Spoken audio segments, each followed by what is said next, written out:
Qué lindo verlos, ¿eh? La verdad que lindísimo, porque siempre el miedo que hemos tenido en la asociación es perder gente, y no incorporar nueva gente. Veo muchísimas caras nuevas, muchísimas caras que no había visto antes y eso me encanta.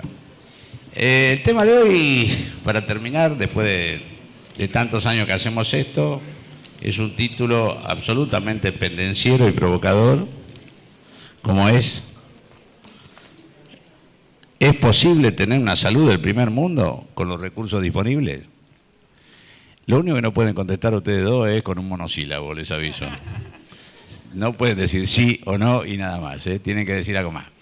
Tengo a mi izquierda a una promesa, ya no tan promesa, de la gestión en la Argentina, una persona que conozco hace muchos años y que realmente ha llevado adelante un programa que es mucho más que el programa en sí mismo, que fue obviamente el nacer, después sumar, etcétera, etcétera, pero que en realidad les cuento a muchos años de haberlo pensado, junto con un grupo, que en realidad fue un caballo de Troya, es decir, fue un intento, y lo sigue siendo, con las dificultades que pueda tener, para introducir en el sector público la idea de cumplimiento, primero obviamente de procedimientos y después de resultados, es decir, vincular la gestión y mejorar la gestión, sobre todo la microgestión a lo largo y ancho del país.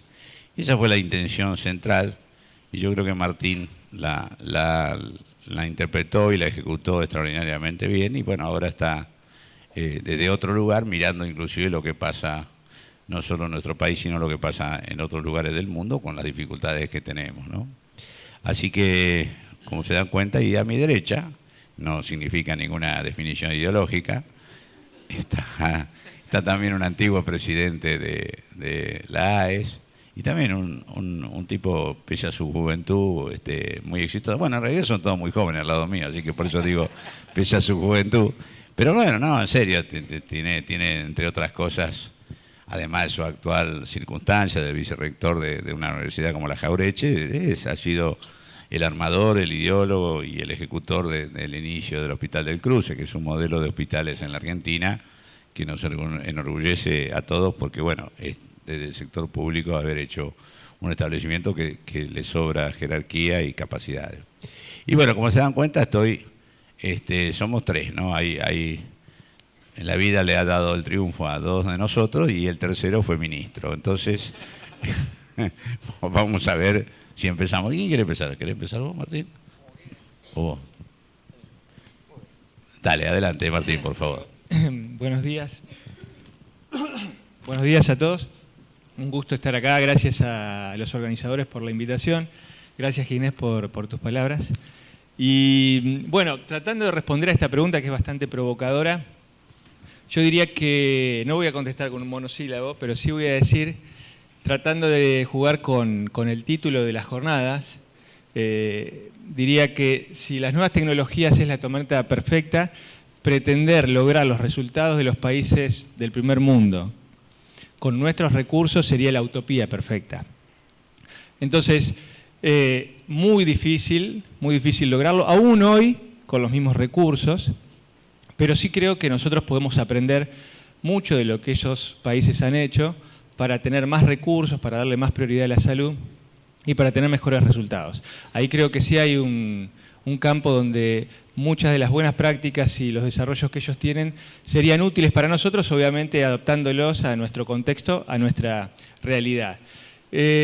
Y no podríamos lograr los resultados que ellos tienen hoy porque, primero, asignan una mayor prioridad a la salud. Es decir, si uno revisa el gasto público en salud de muchos países europeos o de muchos países desarrollados, el gasto público es significativamente superior a los países de nuestra región. Segundo, son países ricos, entonces al asignar más recursos en términos porcentuales, también hay un gasto per cápita que es muy superior al nuestro, pero además de invertir más recursos, invierten mejor, toman mejores decisiones o se esfuerzan por tomar mejores decisiones para lograr mejores resultados con los recursos disponibles. Recién hablábamos con Ginés y Arnaldo, yo creo que también por distintas razones ellos están más preocupados, más ocupados por la situación actual que se vive con esta presión constante de las nuevas tecnologías, Para muchos, Europa hoy está atravesando una necesidad ineludible de transformar sus sistemas de salud semejante a la situación posterior a la Segunda Guerra Mundial, para tomar dimensión de cuán importante hoy es dar estas discusiones que se están dando en estas 3 jornadas. Yendo ya al campo de qué podemos aprender, qué podemos tomar de estos países, yo identificaría en principio 3 factores principales. El primero diría que, el que mencioné recién, hay un gasto público que es significativamente mayor, que los países que están invirtiendo más dinero público están logrando mejores resultados en términos de equidad, tienen los mejores desempeños en términos de protección financiera, y además han dejado un poco de lado las etiquetas de si es un sistema al estilo Beveridge o al estilo Bismarck. Hoy Bismarck y Beveridge se han convertido en aliados. Los recursos no alcanzan, frente a esta presión tan fuerte, los recursos no alcanzan para cubrir las necesidades crecientes. No hace falta irse a Europa para conocer esto, incluso Uruguay mismo ha integrado recursos provenientes de la seguridad social y recursos provenientes de rentas generales para tratar de tener mayor capacidad redistributiva, para tratar de tener mayor equidad. Por tanto, hay un esfuerzo constante de poder identificar nuevas fuentes de financiamiento para poder traer más recursos y así poder responder mejor a las necesidades actuales. Si uno revisa la experiencia de Francia hace 40, 50 años, uno veía que con los recursos que se obtenían de la seguridad social se alcanzaban a cubrir el 95% de los gastos para dar cobertura en aquel entonces. Hoy alcanza solo para el 60%. Entonces, Francia se pregunta, ¿de dónde puedo sacar ese dinero? Gastos, puedo crear impuestos específicos, puedo poner impuestos a los tickets de avión, puedo poner impuestos a las bebidas azucaradas, impuestos a la nafta, para tratar de traer más recursos para el sector. Y por otra parte también, las fuentes de financiamiento dejaron de ser una forma de evaluar y categorizar a los sistemas de salud. Las fuentes de financiamiento ya no son descriptivas de un sistema de salud. De hecho, Inglaterra, cuando trata de mejorar su sistema de salud, no está mirando los sistemas que están organizados al estilo Beveridge, sino mira principalmente a Alemania y mira a Japón, que tiene un sistema diferente. Entonces, creo que es importante considerar que los recursos públicos hacen la diferencia, que más que mirar de dónde vienen esos recursos cuando hay tantas fuentes, creo que tenemos que prestar más atención a cómo se están ejercitando las funciones esenciales de un sistema de salud. Cómo se prioriza, cuál es la capacidad de gobernanza, cómo está organizado el modelo de atención, cómo son financiados los prestadores de salud. Ahí nosotros vamos a poder tener una idea más aproximada y más realista de cómo funciona un sistema de salud. Me parece que esa es el primer aspecto que deberíamos considerar. El segundo es que los países que tienen mejores resultados no encuentran un conflicto entre el derecho a la salud, entre el concepto del derecho a la salud y la priorización. Lo consideran justamente conceptos sinérgicos. Es decir, la priorización nos permite maximizar los beneficios que podemos obtener para nuestra población con los recursos disponibles. Y la mayoría toma decisiones de priorización y priorizaciones explícitas, que son mucho más justas, que son más transparentes, que no logran conformar a toda la sociedad, pero sí hay un esfuerzo por que sean transparentes y justas. Ahí utilizan, como ustedes bien saben, y seguramente se habrá discutido, carteras de servicios que son explícitas, hay listados positivos de servicios, de medicamentos, hay listados negativos de medicamentos. Todos los países de Europa están utilizando hoy listados explícitos para los medicamentos, algunos también los complementan con algunos listados para ciertas intervenciones, pero ninguno se está preguntando si hay o no que priorizar, sino la gran pregunta es cómo hacerlo mejor para tener mejores resultados y para que esos resultados sean más equitativos. Y el tercer aspecto que yo destacaría de estos países es que han tenido una visión sistémica. Es decir, las innovaciones que han desarrollado no han sido innovaciones aisladas, sino que han sido innovaciones que han tratado de estar conectadas para tratar de transformar el sistema de salud. Ahí hay una diferencia entre innovar y transformar. Transformar es lograr que el sistema funcione mejor, que tenga un mejor desempeño y que logre mejores resultados.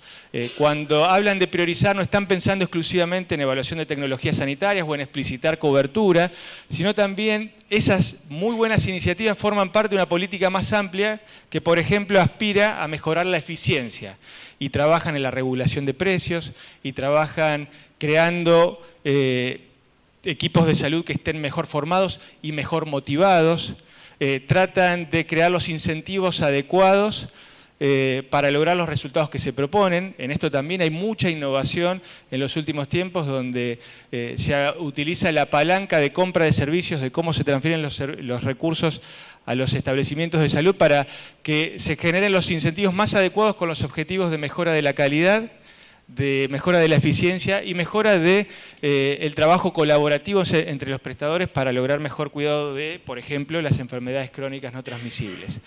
Me parece que estas tres características distintivas de estos sistemas, que es más confianza en el financiamiento público, una visión sistémica y dejar de lado algunas falsas dicotomías como, por ejemplo, derecho o priorización. Priorizar bien nos ayuda a consagrar un mejor derecho a la salud, me parece que es algo que podríamos aprender. Muy bien. Una ametralladora. Ustedes saben que estas circunstancias, a ver, en los últimos 50 años el PBI del mundo creció como nunca antes, creció 6 veces. Sin embargo, el gasto en salud creció el porcentaje del gasto total del PBI destinado a salud, creció 3 veces más. Es decir, la expansión del gasto en salud es una constante, no es producto reciente, tiene cierto una estampida en los últimos años vinculada esencialmente a la aparición de los nuevos medicamentos biológicos, patentes, bueno, todas las cosas que ustedes ya vieron, que realmente están empezando a ser casi una especie de extorsión sobre los estados porque son impagables. El último producto, $2.125.000 que está en boga en estos días en la Argentina, implica directamente el final de cualquier sistema, ¿no? Entonces ahí esto es una aparición reciente. De todas maneras, Europa, como bien decía Martín, viene sintiendo esto, lo venía sintiendo levemente, pero a partir de la crisis financiera 2008, 2009, 2010, Europa empezó, obviamente por restricciones fiscales primero, empezó un camino de búsqueda de alternativas dentro de conservar, al revés de lo que pasa en otros lugares, como Estados Unidos, por hablar de primer mundo, porque el primer mundo no es todo igual. Hay primer mundo solidario, hay primer mundo que lo considera un derecho social básico, o sea, respeta de la Carta de los Derechos Humanos del 48 hasta la ideología esencialmente solidaria de ese tipo de sociedades, como es Europa. Y bueno, y han empezado a buscar alternativas que estén un poquito más allá de la crisis fiscal y varias de ellas son las que, bueno, obviamente nosotros miramos, no para copiar, pero creo que si algo la ha caracterizado la AE, siempre buscar conocimiento propio y ajeno para ver cómo lo aplicamos en nuestro país. A su vez nosotros tenemos algún conocimiento también, obviamente la crisis 2001-2002 también marcó una debacle muy fuerte del sistema, no solo del gasto público, sino también de todo el sistema de la seguridad social, y las situaciones tienen alguna similitud. Hoy estamos con una crisis fiscal importante en la Argentina y con una caída de la actividad económica que está repercutiendo fuertemente, naturalmente, en los ingresos de la seguridad social, que es la forma modal de financiamiento. Obviamente la más fácil en todas estas es, un poco al estilo de Estados Unidos, transferir al gasto de bolsillo, transferir al gasto de las personas. Eso se hace directo o indirectamente, con más fuerza o menos fuerza, pero estamos intentando, obviamente, que en ese sentido no dependa del dinero que tenga en su bolsillo el tipo de servicio de salud que se reciban las personas. Por eso estamos intentando, como les dije antes, ver nuestra propia experiencia y también ver experiencias ajenas, habida cuenta que la circunstancia en nuestro país, todos ustedes trabajan en instituciones, saben cómo es, y con un horizonte que ojalá se cambie, pero que no va a tener un cambio sorpresivo ni brusco. Así que realmente debemos tratar de buscar la mayor equidad con un poco los mismos recursos o con un poco más de recursos dentro de lo que puede ser una mejora de la situación global del país, pero que nunca va a ser espectacular ni va a ser inmediata. Arnaldo, querido, es su turno. Bueno, muy agradecido de estar en la mesa, en la querida AES, gracias a la comisión directiva, a Ariel, y bueno, una alegría estar acá con Martín y Ginés. Bueno, ayer le decía a Ginés, ¿no?, que mi respuesta era un monosílabo y que al principio pensaba dar la respuesta e irme, pero me dijo Ginés que no, que tenía que decir algo. Entonces, bueno, por supuesto, no hay una diferencia promedio de los países de América Latina, 1.000 euros, ¿no?, por año, por habitante, y estamos hablando de países centrales que tienen entre 4.000 y 5.000 euros de inversión por año. Algunos números, ¿no?, respecto, por ejemplo, a la presión tributaria.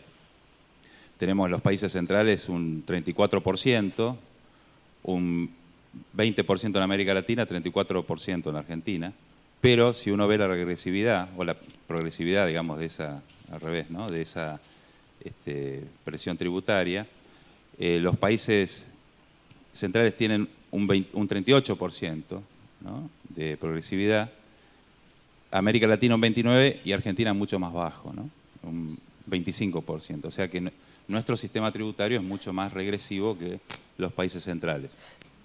Hay un tema, es decir, recién lo dijo Martín, la presencia del Estado.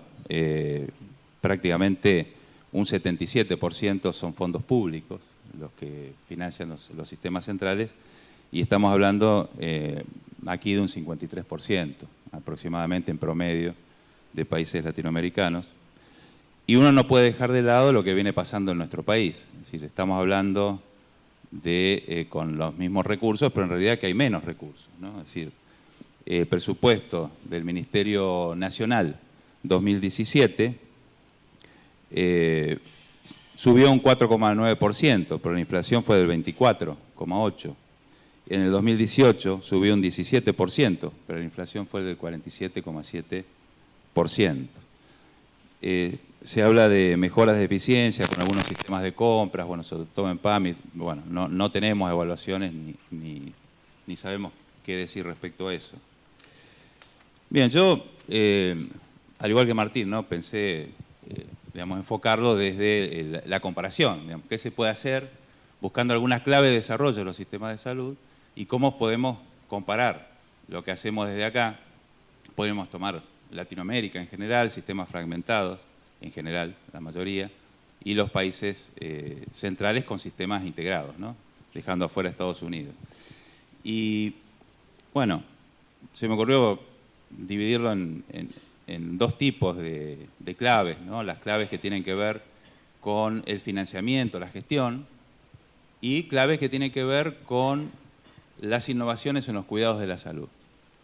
Yo me gusta llamarla la variable subjetiva de los sistemas de salud, que creo que hay que insistir mucho en eso, ¿no?, porque muchas veces nos quedamos, sobre todo cuando consideramos las propuestas de cobertura universal, nos quedamos exclusivamente en aspectos de gestión, pero no vamos a otros aspectos que tienen que ver con el modelo de atención y tienen que ver con los sistemas de cuidado en sí, que son tanto más importantes que, por supuesto que el modelo de gestión y financiamiento ayuda también a consolidar los modelos de cuidados, pero son muy importantes a tenerlo en cuenta. En los modelos de gestión, por supuesto, hay un tema que nosotros no podemos soslayar, que es la descentralización. Nosotros tenemos una historia larga en nuestro país y, como dice, bueno, ha escrito bastante Bizance, Trángolo, respecto a la descentralización, que ha estado marcada por buscar equilibrios fiscales, ¿no?, más que para lograr aquel anhelo neoinstitucionalista que era llegar a lugar donde está más cercana la oferta y la demanda de los servicios, y con eso uno podía llegar a tener distintos tipos de eficiencias técnicas y podía mejorar los servicios de salud. En nuestro país fue todo al revés. Yo creo que tenemos mucho para aprender en otros modelos de descentralización que también son muy diversos, muy discutidos y que llevan muchos debates en el mundo. El otro tema es el modelo de atención, ¿no?, es decir, un modelo fragmentado o un modelo integrado, orientado a la atención primaria de la salud. En ese sentido, ya hay evidencia científica suficiente, Bárbara Stafford, los trabajos de Hamann, etcétera, etcétera, que un modelo de atención orientado a la atención primaria de salud, es decir, con un sistema de puerta de entrada, con un modelo de coordinación y de continuidad en la atención, es mucho más eficiente, equitativo y tiene muchos mejores resultados de salud que un modelo de tipo fragmentado. De hecho, el propio modelo de seguros de salud en Estados Unidos, un modelo como el de la Kaiser permanente, tiene unos resultados mucho mejores que otros tipos de modelos. Bien, esto indudablemente es un factor clave, a lo que hay que sumar de otros factores, yo creo, muy importantes, que no se puede analizar un sistema de salud. Coincido con Martín que hoy no se puede analizar el sistema de salud en el origen del medicamento. Yo creo que hay otras claves que son mucho más importantes. Está el tema de los medicamentos.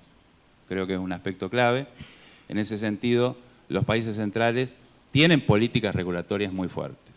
Entre ellas, bueno, la utilización de genéricos. Nosotros tenemos una experiencia en nuestro país que se ha discontinuado. Tenemos mucho menos del 10% de utilización de genéricos en nuestro país. En un momento fue muy superior, cuando Ginés lanzó esa política. Los países centrales están en porcentajes bastante altos, ¿no? Un 30%, etcétera. Ahí también creo que juega mucho el tema del control de precios, para llamarlo, o regulación de precios, a través de benchmarking externo.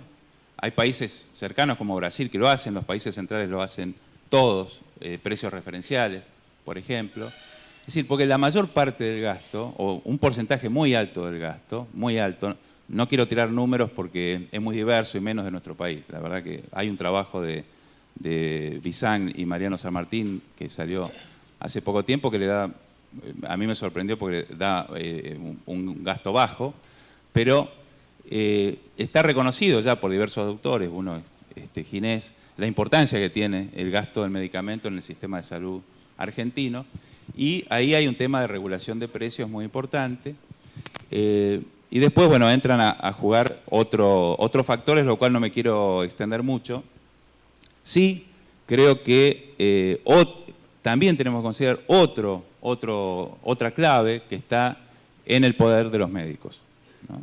Es decir, todos los países ha tenido mucho peso. Por supuesto, mucho más antes, cuando se forman todos estos sistemas en la posguerra, tenían mucho más poder los gremios médicos. Yo creo que eso es un factor que ha llevado a una negociación muy particular en cada país, ¿no? Uno puede pensar, no sé, en Canadá, por ejemplo, ha sido muy fuerte, y en el resto de los países también, respecto fundamentalmente al ajuste de ingresos, ¿no? que tienen los médicos y las formas de contratación, con formas muy diversas y que están muy discutidas. Sí, claramente, yendo el modelo ese de pago por servicios, un poco se va abandonando y hay una tendencia a las cápitas ajustadas por riesgo, ¿no? Eso también claramente es una tendencia que están explorando todos los países y que están llevando adelante desde el punto de vista de lo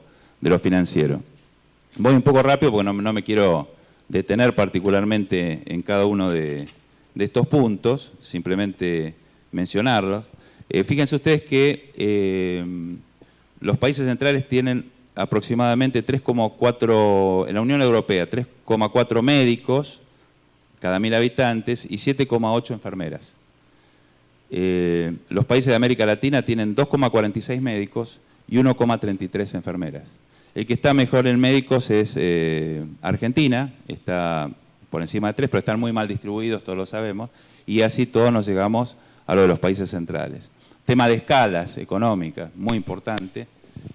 Nosotros tenemos un promedio de camas por establecimiento menor a 100 camas por establecimiento. Hay mucho chiquito en nuestro sistema, lo que lo hace muy ineficiente. España tiene 346, 350, Francia más de 400, por citar a algunos países.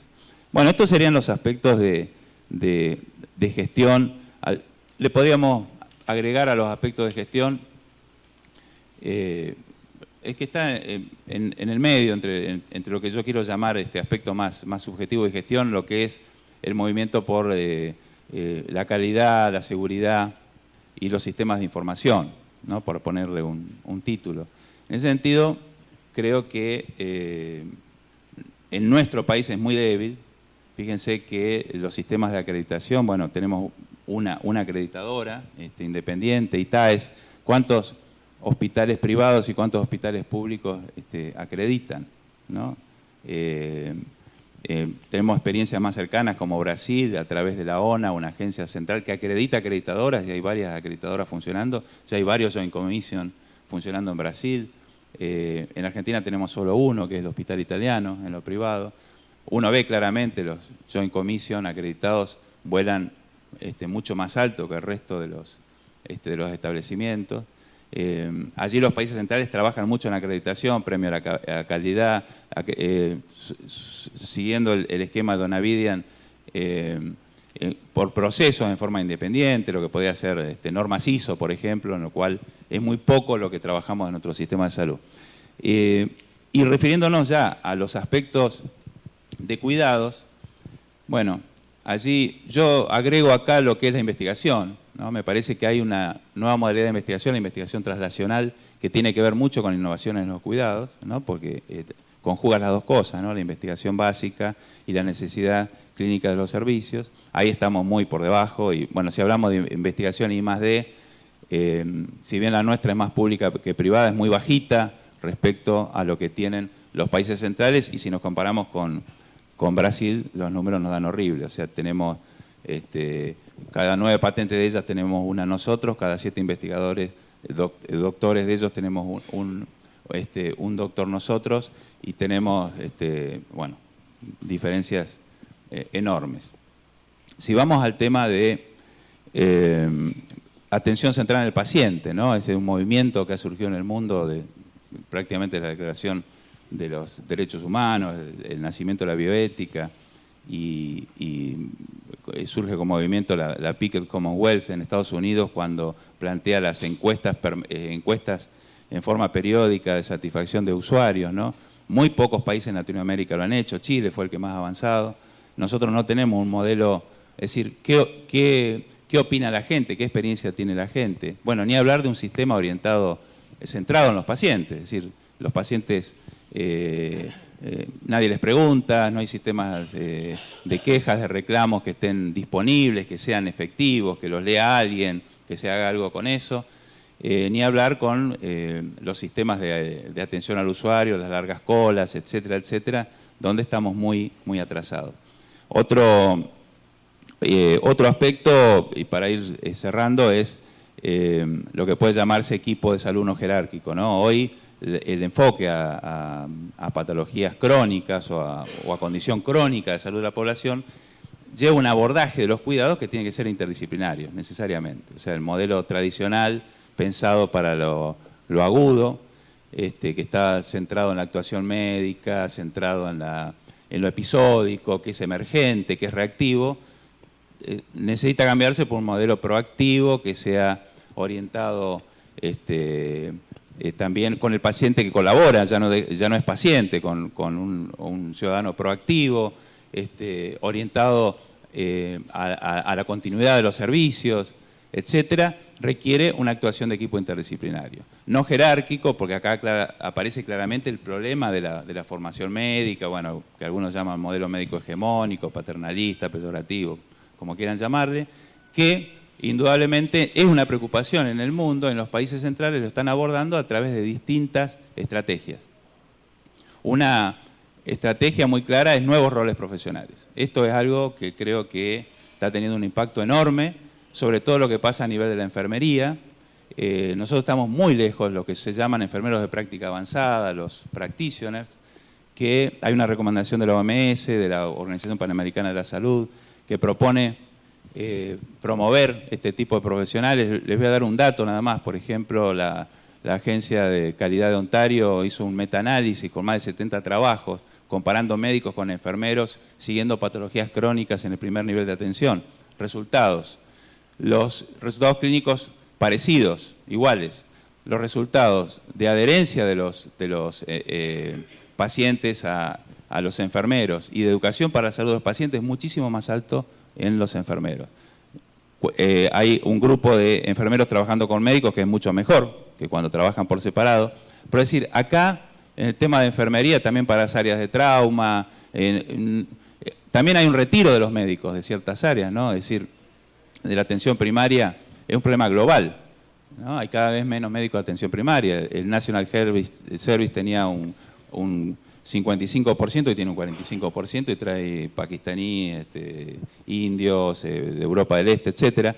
Entonces, creo que ahí hay una clave importantísima. También se puede hablar de otros roles, de la obstétrica, etcétera. El tema de enfermeros prescriptores es un tema que está de moda hoy en el Reino Unido, que quizás es el país que más avanzó en estos sistemas de prescripción por medicamentos. Fíjense en nuestro medio, ¿no? Los pacientes andan dando vuelta con una receta para que le renueven la receta para ir a buscar los medicamentos por patologías crónicas. Esto es una moda hoy, los prescriptors, ¿no? La investigación de prescriptos. Y para terminar, yo adhiero a lo que dice Martín. Yo creo que el tema del enfoque sistémico. Es decir, hay una recomendación de la Alianza para Investigación en Políticas de Salud en el 2009, en la OMS, que el enfoque sistémico puede ayudar a mejorar los sistemas de salud en el mundo.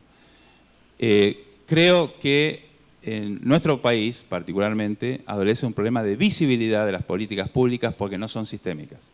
Nuestras políticas, en un sistema fragmentado, nuestras políticas suelen ser fragmentadas. El SAME, y por no ser crítica del SAME, digo la UPA también, ¿no? El gobierno que por ahí que yo adhería. Es decir, a veces son propuestas que están dirigidas a una partecita, pero bueno, nadie explica qué pasa después, dónde entra el paciente, dónde va, quién lo lleva, quién se sube arriba a la ambulancia. Bueno, las políticas sistémicas, tiene que haber una idea sistémica, incluso una percepción. Creo que en los países que tienen políticas sistémicas, que no son fragmentados, tienen una percepción. Por eso ningún político puede dejar de decir algo en una campaña política respecto a qué va a hacer en el National Health Service, o incluso hasta a través del SUS en el modelo brasilero, a pesar de Bolsonaro y todo lo demás, ¿no? Que por ahí nos puede hacer rever todas estas cosas. Creo que tenemos un problema de visibilidad muy claro en nuestro sistema de salud, que desde mi punto de vista es uno de los problemas más graves que tenemos. ¿Sabés lo que pasa? Que nos hemos prolongado felizmente en esta charla. Hoy es 11 de diciembre y termino de recibir un llamado de Balcarce, donde piden que todos pensadores contemporáneos que tengo a mi izquierda y a mi derecha me digan 3 cosas para empezar el nuevo periodo de gobierno que tienen prioridad inmediata. No atiendo, veo hay que sos divertirse vos, un poco. es 11 de diciembre, no atiendo. Hay que divertirse un poco tampoco, ¿eh? Pienso un poco y después mando un mensaje, no de voz, sino de texto, por las dudas, para que no se viralice. Bueno, no, hay mucho por hacer siempre, ¿no? Yo creo que algunas decisiones de aquel momento son decisiones que también se podrían tomar hoy, se podrían haber tomado antes. Como primera reacción diría armar una doble agenda, ¿no? Un poco que trabaje sobre la circunstancia y mejorar lo que hoy es urgente, pero no dejar para otro momento, para más adelante, la agenda de la transformación. Yo creo que también ahí son conciliables ambas agendas, poder responder a las necesidades más urgentes, y ahí obviamente el tema de medicamentos, que seguramente lo habrán tratado y mucho, es un tema que hay que abordar. Estos países que nosotros analizamos tienen políticas muy agresivas en ese sentido. Hace tiempo que dejaron los copagos flotantes y establecen copagos fijos, que eso es algo que se está sufriendo mucho ahora, con un incremento bastante alto del costo de nuestros medicamentos. Creo que también hay que trabajar con la población más vulnerable, es decir, aumentar un poco la pobreza. Y ahí los niños y los adolescentes nuevamente vuelven a ser los más afectados por estas situaciones de emergencia económica, y ahí hay que dar una respuesta muy inmediata. Creo que el sector público también está teniendo una demanda mayor, y un poco recordando lo que sucedió luego de la crisis del 2001, hay que hacer una fuerte inyección de recursos para tratar de tener una respuesta inmediata, más efectiva. Pero insisto, sin dejar de ver cómo estas acciones que pueden atacar los problemas actuales, pueden ir generando las capacidades para transformar el sistema de salud. Nuestro sistema de salud hoy, con más recursos y funcionando de la misma manera, no va a poder lograr los resultados que todos esperamos. El sistema tiene que evolucionar. Y un poco también, de nuevo, surge el tema de esa visión sistémica, que significa hacer varias cosas bien al mismo tiempo. Es decir, no solamente mejorar la política de medicamentos, sino mejorar la política de conformación de equipos del primer nivel. Mencionaba recién Arnaldo el rol clave que cumplen hoy las enfermeras en los sistemas más desarrollados, sobre todo para el cuidado de las crónicas no transmisibles, y nosotros tenemos un déficit enorme. Si quitamos las auxiliares de enfermería, hay 0.6 enfermeras o enfermeros por cada médico, cuando los países que admiramos y que sobre los cuales tratamos de aprender tienen 2, 3, 4, hasta 5 enfermeros o enfermeras por cada médico. Me parece que ese es un tema que hay que empezar a trabajar porque toma tiempo, pero que va a ser una de las claves para que el sistema tenga una mejor respuesta. ¿Usted es joven? Es candidato usted a asumir, ¿eh? No, yo tengo una respuesta que me hace zafar de la pregunta. La respuesta mía es que Ginés González García va a ser ministro de Salud de la Nación.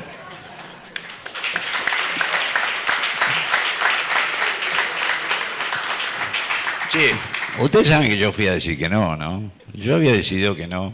No, porque este me quiere ahora de prepo hacer subir. Yo en realidad, la verdad venía con algunos no. Había habido algún no en la cercanía de Menem, a Bauzá. Y después el Chacho, cuando ganó la elección, me ofreció el ministerio, dije que no. Dice que yo estaba muy habituado al no. Ya había decidido que me dedicaba a esto y que en realidad mi compromiso lo había cumplido con lo público en la provincia de Buenos Aires, y que bueno, ya acá en realidad producía bienes públicos, o sea que también no me sentía desapegado del destino del país. Entonces, creo que alguna vez a algunos se los conté, pero estaba sentadito en la espera del presidente Duhalde ahí en Olivos, pero ni siquiera ensañaba el no, porque como ya lo tenía tan habituado, ya lo había dicho tantas veces, mirá, yo te ayudo de afuera, si querés equipo te puedo colaborar, que pim pum pam, pero yo no. Y estaba sentado esperando eso, el yo no, y como en todo despacho en la antesala, cuando está con los secretarios, siempre hay, en ese momento había una sola canal de televisión, pero ahora hay como 4 o 5, porque los secretarios todos miran a donde putean al presidente, digamos, ¿no? En la distinta radio. Entonces en las distintas televisiones. Y yo estaba sentadito y por ahí aparecen, nunca me lo olvido, lo cuento porque lo contó Duhalde además en su libro, en letra roja, Crónica TV, que decía González García es el nuevo ministro de Salud. De tal manera que, como se dan cuenta, uno obedece a esta posibilidad, y ahora tengo la virtud de que nada menos que, antes fue Duhalde y por televisión, ahora es y por cosas. No, a ver. Creo, Arnaldo, vos tenés inteligencia e ideas, así que decílas. Bueno, en realidad... O será fusilado. No, las ideas que voy a plantear en realidad tienen que ver con las políticas que desarrolló Ginés. Yo creo que, bueno, muchos lo dicen, incluso algunas investigaciones recientes, algunos trabajos que se han publicado, que hubo un punto de inflexión, ¿no? Después en la salida, post-crisis del 2001, donde el Estado Nacional empieza a tener injerencia en los servicios de salud. Hasta ese momento tenía una injerencia en la salud pública global, y ahí aparece muy fuertemente, sobre todo en el primer nivel de atención, a través del programa Remediar, Médicos Comunitarios, después el Sumar, que se le agrega, que era, bueno, al principio el Plan Nacer. En realidad, creo que hay... Es decir, nosotros tenemos... El problema es que tenemos un sistema fragmentado. ¿Cómo hacer para lograr cierta integración de nuestro sistema de salud? Creo que el origen de los males está en la fragmentación del sistema, que también no podemos tener una visión ingenua de que es un problema técnico, es un problema político, ¿no? Y que, digamos, un problema de la política que tiene que ver con el poder y que hay intereses enormes. En parte yo creo que el problema de los medicamentos responde a un sistema fragmentado, porque si hubiera un sistema más orientado a la atención primaria, por ejemplo, sería distinto. En ese sentido, creo que el fortalecimiento en primer nivel, a través de, yo creo que ya explorar la posibilidad de completar equipos de salud multifamiliar al estilo brasilero para el sector público, ahí hay que ver en la provincia de Buenos Aires qué pasa con todo ese gran fondo, que es un presupuesto igual al presupuesto de la provincia de Buenos Aires, que es el de la coparticipación, que en realidad le da gran autonomía al municipio, pero sin desarrollar ningún instrumento como desarrolló SUMAR. Hoy hablamos con Martín, el SUMAR es el 1% de la inversión que se hace en la coparticipación y ha sumado un montón de instrumentos, genera información, etcétera, y la coparticipación, nada. Bueno, entonces, ese primer nivel, y ver también, como esto es para todos los argentinos, ¿no? Ver también en la seguridad social cómo se coordinan mecanismos, incentivos que permitan que todos los argentinos puedan tener un equipo de salud multifamiliar. Es decir, que sea a través de incentivos, que quiera un especialista pague, si no tiene, por ejemplo, ¿no? Un bono, pero que haya un sistema que ya está reconocido, que es más eficiente y que logra mejores resultados que otros sistemas. Bueno, tratar de avanzar hacia eso, lo cual habría que lograr una gran coordinación, que es difícil a veces en distintos organismos, más allá que la superintendencia dependa del Ministerio de Salud. El otro aspecto me parece los medicamentos, hoy hablamos hoy como clave. Los medicamentos, el problema del alto costo, yo voy a decir el alto precio, prefiero decir el alto precio. Incluso hay muchos países que dicen alto precio y no alto costo. Ahí, bueno, creo que hay bastante consenso, es difícil, pero hay bastante consenso en buscar a un seguro de alto precio, le llamo yo, un seguro, mecanismos coordinadores, es decir, indudablemente lograr un único comprador permite negociar mejor los precios. El tema es que en un sistema fragmentado, negociando con los fragmentos, me lo decía el gerente de un laboratorio internacional hace poco, un reconocimiento que negociando con los fragmentos se obtienen muchos mejores precios. Entonces, el hecho de concentrar, y no concentrar al final, como pasó con el Spinraza en el Ministerio de Salud de la Nación, donde llega la negociación al final cuando ya hay amparos judiciales que el Estado Nacional es solidario con los distintos sistemas de financiamiento. O sea, que cuando ya llegaste, ya estás hasta las manos, digamos, ¿no? Entonces lo tenés que financiar igual. Bueno, entonces me parece que eso es algo que hoy a los distintos sistemas de financiamiento, de aseguramiento, creo que los une el espanto, y por otro lado veo que hay un bastante consenso para poder avanzar sobre esto. Siempre se habla y nunca se ha podido avanzar, pero creo que sería como integrar el sistema de salud en los extremos. En uno a través de mecanismos de puerta de entrada. Hay mucha discusión de la puerta de entrada, si es gatekeeper, es decir, que es para ahorrar costos nada más, o es un sistema realmente de coordinación y continuidad de atención, y el otro. Y después, yo hoy no había hablado de un aspecto muy importante que me pasó para alto, que es la utilización de TICs. Me parece que hay que hacer una inversión intensiva en TICs. Eso está demostrado que es muy costo efectivo, ¿no? Hay trabajos de Mirror que vienen ya desde hace varios años, una serie que compara, por ejemplo, cuánto invierte un país en TICs y los resultados, ¿no? Y los que más invierten en TICs, por ejemplo, el Reino Unido, ha tenido durante una serie larga de años muchos mejores resultados que otros países, por ejemplo, Estados Unidos, que no invierte tanto llamativamente en TICs como estos otros países. Entonces, creo que ahí hay una clave que tenemos que ver. Podríamos hablar muchísimo de la TICs, que son sistemas de cuidado, el FONHELS,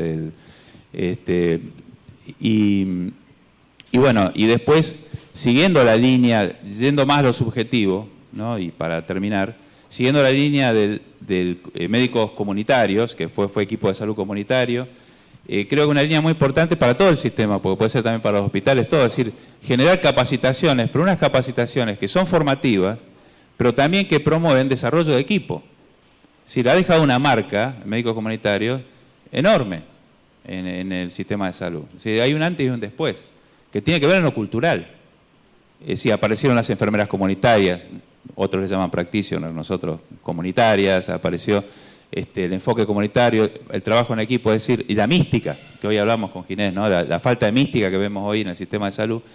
Y esto a través también de una formación reflexiva, es decir, la posibilidad que tiene y el derecho que tiene cualquier equipo de salud de reflexionar sobre su propia práctica, y ahí ya hay un aspecto, y las redes de servicios de salud, que tiene que ver con hoy, muchos lo consideran como el sistema orientado a la atención primaria, que es el sistema de redes, que me parece ahí, sí, una distinción pequeñita, es que se confunde mucho sistemas de derivación, que es lo que viene a veces como planteo, sistemas de redes. Hay como dos tipos de literatura, uno muy neoinstitucionalista que hace hincapié en lo organizativo y en los sistemas de derivación, y otro que tiene que ver con lo relacional, que por ahí es más epistémico, que tiene que ver más con la posibilidad de acuerdos profesionales en los problemas territoriales comunes que tienen los servicios de salud, buscar respuestas en base a eso, y creo que la capacitación puede ser una herramienta muy profunda, los incentivos que se den de afuera, y por supuesto si se puede acompañar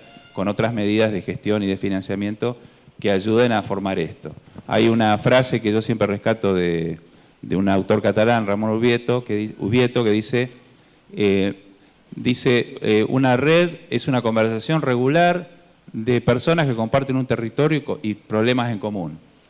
Y otra frase que a mí me gusta mucho de él, que plantea, la red es parte del tratamiento. O sea, invertimos muchísimo dinero en nuestro sistema de salud, aunque somos pobres, muchísimo dinero en medicamentos de alto costo, etcétera, pero no invertimos en la tecnología blanda, la capacitación, etcétera. Uno está en un hospital, parece un lujo pagar una capacitación, y pedimos limosna a un laboratorio que nos pague un programita. Sin embargo, digamos, son inversiones que va a hacer el Estado necesarias para poder generar un sistema de cuidados distintos. Bueno, a ver, yo por ahí terminando, Che. No, yo coincido con lo que dijeron los muchachos. O sea, acá hay una situación de emergencia, de crisis sectorial que viene con un procesamiento lento, pero que tiene que ver con casi la desaparición del Estado Nacional, sobre todo no solo como financiador, sino como la rectoría del sistema, su rol protagónico, ¿no? Y en ese sentido, a lo que decía de las negociaciones con la fragmentación, si no tenés uno que se ponga enfrente de alguno de los poderes y de las cosas que suceden, obviamente suceden, te agarran de a uno y te cazan de a uno, por decirlo en términos de callejero, ¿no? Se habló mucho del tema medicamento. El medicamento tiene dos planos. Claramente hoy es una de las molestias más grandes de la gente. La gente siente de una manera quizás demasiado apasionada, pero lo siente, la pérdida de acceso a los medicamentos. Esto tiene un nivel masivo, que son el 15%, 16% que cayó la venta de medicamentos en farmacia, que eso no es poco, toca fundamentalmente a los jubilados, y hay una sensación de malestar y sobre todo de incapacidad, insatisfacción y por supuesto de angustia, y eso hay que rápidamente resolverlo. Creo que están los instrumentos para ser resuelto. Lo que se necesita es naturalmente Y después, bueno, todo esto que vemos de los nuevos medicamentos biológicos, que ahí sí es una negociación casi de mafioso. Es pararse enfrente y decirle, acá a ese precio no entras. Y así es la negociación. No hay mucho más para darle que hacer la agencia, que todo esto son todos gambetas que en realidad cotidianamente nos entretienen y es una especie de coartada para no ver un problema que crecientemente se está dando y que está quebrando en algunos casos a algunas obras sociales. Pero bueno, hay un doble plano. Evidentemente esa emergencia primero tiene que tratarse que el sistema siga funcionando, y eso no está tan fácil, porque toda la estrategia es llegar como sea al 10 de diciembre y no mucho más, y eso no es bueno, ¿no? Pero, y la otra es un poco producir medidas, sin perjuicio que estemos en crisis. Nuestra propia experiencia nos muestra que cuando hay crisis y uno tiene no solo voluntad política, sino logra construir una alternativa que tenga un cierto consenso con las provincias, con la gente, en fin, etcétera, etcétera, uno puede hacer políticas trascendentes. Es decir, a ver, la ley de salud sexual y reproductiva es del 2002, la ley de genéricos es del 2002, el comienzo de la campaña antitabáquica empezó en el 2002, es decir, políticas fuertes que cambiaron un poquito y que fueron de fondo, y que no fue la crisis justamente. La crisis, siempre se dice una frase hecha, que la crisis es una oportunidad. Bueno, Casualmente, a lo mejor si no hubiera habido crisis, no hubiera pasado nunca la ley de prescripción por genérico. Algunos creen eso. Entonces, creo en ese sentido, y lo que tenemos que recomponer, me parece a mí, y es un poco lo que estamos intentando ahora también, es un poco, a veces yo digo que la peor devaluación para mí que ha pasado en la Argentina no es la de nuestra moneda, sino es la de nosotros mismos, ¿no? La idea de no creer que podemos cambiar la historia, no creer que en los últimos años fuimos unos estúpidos y por eso nos pasa eso, ¿viste? Como es un desmedro, y en ese sentido la voluntad y la mística que necesita un sector de servicios como es la salud está bastante baja. También hay que levantar un poco, sin mentir, por supuesto, pero construir un proceso conjunto de decir, bueno, vamos todos para allá, no importa dónde vengamos, vamos todos en este sentido y vamos todos a ver qué ponemos y qué sumamos para salir de esta situación. Yo creo que en eso es la idea que tenemos la mayoría, y creo que también la idea que tuvieron ustedes de estar estos 3 días acá y venir a ver con qué soporte técnico podemos hacer mejor lo que estamos haciendo para mejorar las cosas. Así que yo no sé si quieren alguna cosa más alguno de ustedes, pero si no, habida cuenta del horario y las caras de ustedes y los 3 días, ¿qué les parece si hay alguna cosa más? Saludar y agradecer, pero saludás vos. Venga, presidente, venga, salude usted y agradezca, por favor.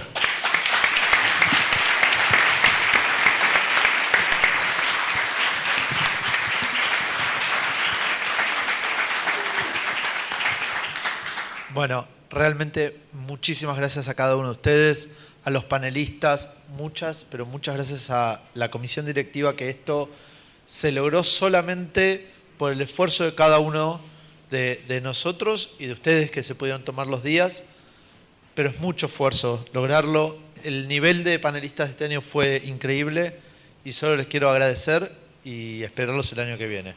Muchas gracias. Va a haber muchas más actividades, les va a llegar por mail. A partir de agosto, como les dije ayer, va a haber un espacio para que participen.